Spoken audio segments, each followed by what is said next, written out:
rumah tangga orang, Ustaz. Dua minggu setelah pelamaran, pernikahan dilangsungkan, Ustaz.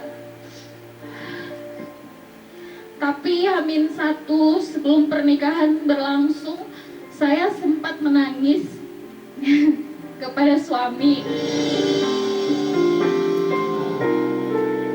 Lalu suami mempertanyakan apakah saya sanggup menghadiri pernikahannya. Tapi saya menyanggupi itu, Ustadz. Dan besoknya pernikahan dilangsungkan. Saya menemani suami saya, Ustadz. Mulai dari akad, ijab kabul, saat itu saya tidak merasakan sedih atau menangis, Ustadz. Saya malah bahagia melihat suami dan adik madu saya.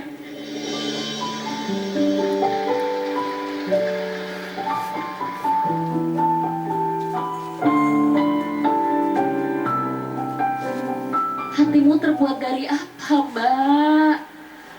Dari apa? Aku dari tadi udah nggak beres-beres mewek loh. Dan hari ini hadir, adik madunya hadir. Ikut juga. Oh, ada. Hadir, Masya Allah. Boleh berdiri izin. Sekarang Ahilman ingin coba ke izin. Siapa nama adik madunya? Ya, Assalamualaikum warahmatullahi wabarakatuh. Waalaikumsalam.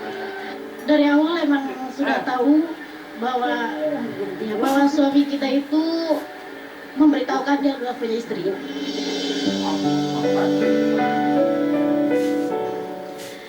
Ya, singkat cerita, akhirnya saya ketemu Kak Isma dan saya minta ridhonya, karena saya diajarkan sama suami untuk minta ridhonya karena kita mau mengadakan acara nikah.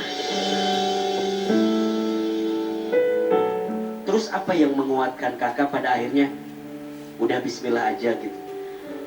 Karena suami sering bilang jangan mikir aneh-aneh katanya. Karena kita juga sering berunding bertiga. Jadi kalau untuk pembagian waktunya itu suami 2 hari di adik madu saya, 2 hari di saya juga. Untuk adik madu saya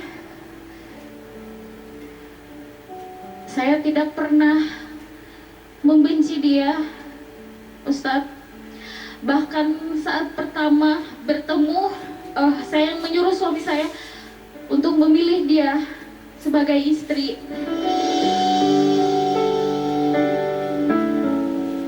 Saya akan sayang seperti adik saya sendiri, Ustadz.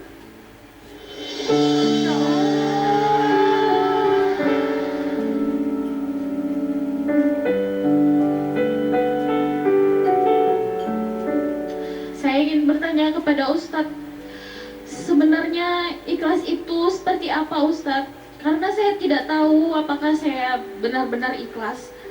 Karena saya masih sering sedih juga, Ustadz. Apakah dibenarkan jika alasan saya membolehkan poligami lebih karena takut diselingkuhi, bukan karena alasan syar'i? Apakah niat seperti ini salah, Ustadz? Atau bagaimana hukumnya? Bunda, ikhlas itu artinya bersih, bening, menyerahkan semuanya hanya kepada Allah. Ada satu hal yang membuat kita belajar. Jika tidak ingin merasakan kehilangan, jangan merasa memiliki. Kadang, kenapa hati ini masih merawat rasa benci terhadap apa yang pergi dari diri kita? Karena rasa kita terlalu memiliki terhadap apa yang hanya dititipi. Kak Isma mengajarkan kita bahwa kejujuran adalah kunci kebaikan. Kejujuran adalah fondasi kebahagiaan. Beliau sampaikan kepada suaminya, jika di hatimu ada rasa suka kepada perempuan yang lain, tolong sampaikan kepadaku. Dan di sini Kak Isma menyampaikan pelajaran penting. Setiap laki-laki memang punya potensi untuk menyukai perempuan lain selain istrinya. Cuman kadang rasa suka itu beda-beda cara menghadirkannya. Ada yang mohon maaf, ada yang ujungnya berbuat salah, nauzubillah, selingkuh, berkhianat, nauzubillah sampai berzina. Ada gak yang begitu? Ada. Tapi ada yang mengekspresikan rasa sukanya dengan menyampaikan kepada istrinya, dan istrinya punya hati yang lapang sehingga mengizinkan poligami sebagai syariat yang dipilihnya. Tapi memang ini tidak mudah. Tidak semua orang punya hati seperti Kak Isma. Apalagi yang ada di sini. Sulit. Dan ingat, tidak semua laki-laki mungkin bisa belajar dari hatinya laki-laki seperti suaminya Kak Isma dan Kak Ulfi. Berbuat adil itu tidak mudah. Betul? Tapi Ahilman percaya, Kak Isma, Kak Ulfi, kalau dari awal hatimu sudah kuat, maka ke depan insya Allah akan semakin kuat juga menjalaninya. Tapi kalau boleh Ahilman kuatkan, mungkin pertama kuatkan imannya, yang kedua tambahkan ilmunya, dan yang ketiga hadirkan kebersamaan agar kita tidak merasa kehilangan dari sosok yang ada bersama dengan pasangan kita. Beliau bertanya, apakah boleh saya berpoligami karena takut melakukan dosa, takut diselingkuhi dan seterusnya? Jawabannya boleh. Dan Kak Isma sudah paham bahwa yang namanya laki-laki, termasuk mungkin suamimu di sini, memang punya kecenderungan untuk menyukai perempuan lain di hatinya. Tapi di sini juga yang perlu dijadi catatan adalah seberapa kuat suami untuk bersikap adil kepadamu ketika dia memilih untuk poligami. Maka nanti dilihat terus. Semoga semakin badai itu datang, semakin kuat kalian melewatinya. Jangan sampai hilang kehadirannya untuk hati suami, sehingga hati suami sudah merasa cukup dengan dua bidadari yang dihadirkan dalam hidupnya. Karena kalau tidak, dan alasannya kembali kepada yang tadi, maka berpotensi akan menambah lagi yang ketiga. Dan mungkin yang keempat. Wajar nggak kalau kadang-kadang saya sedih? Wajar. Apalagi mungkin hari ini bawaannya lagi mengandung katanya. Pasti ada perasaan seperti itu, dan itu wajar.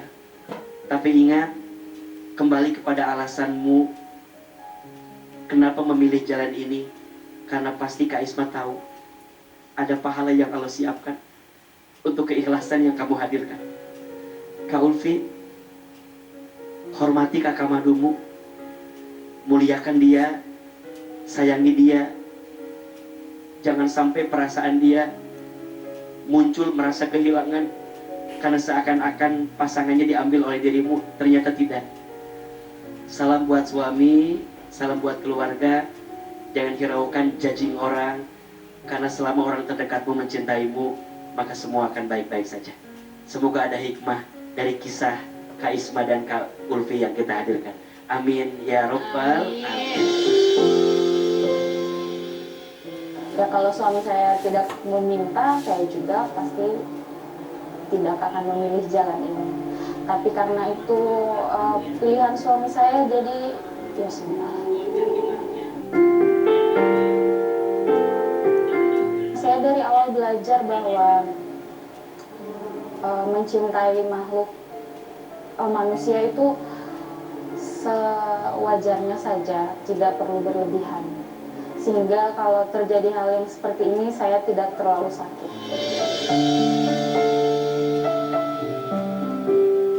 Saya lebih tahu arti ikhlas itu seperti apa.